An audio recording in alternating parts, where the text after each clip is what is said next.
Hello, here I am again for Act 2. Just want to say greetings from afar again. I thought it was really interesting to hear you read Act 1, and I loved your discussion afterwards. Very insightful what you talked about, what you discovered, what you learned. There was one thing I thought, oh, maybe I can share something, which was about time and how much time has passed since the banishment. And I just thought I share what I've discovered about Shakespeare's plays, which is that time quite often is flexible. So even though some characters might feel like it's been a really long time since something has happened, in this case the banishment, others might not feel like this, which is very similar to how we humans, I think, feel about time.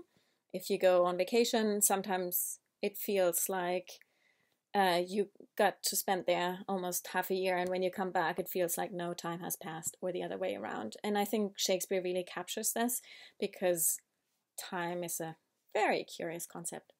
So maybe this might help. Who knows? I don't know. Now for the summary of Act 2. Here again, rather short, but hopefully to the point. Act 2. So the setting of Act 2 mostly revolves around the forest of Arden.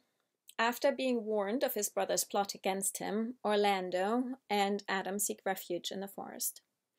At the same time, the weary cousins Rosalind and Celia happen upon Silvius, a lovesick shepherd.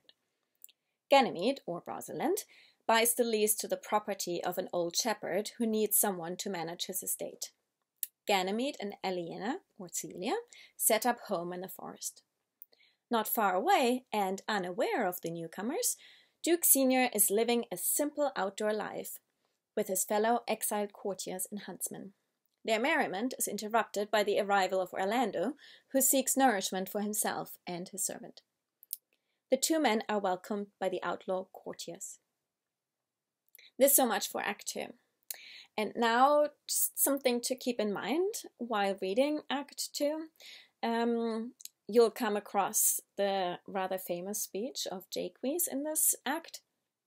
And I just wondered and would love to hear your thoughts after you've read it, why you think Jaques is saying the speech in the first place.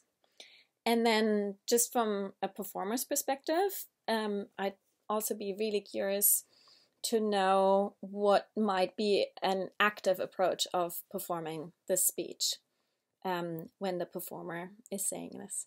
All right, looking forward to the reading of Act 2 and listening to you all again, and I hope you'll have a wonderful time and see you again for Act 3. Bye!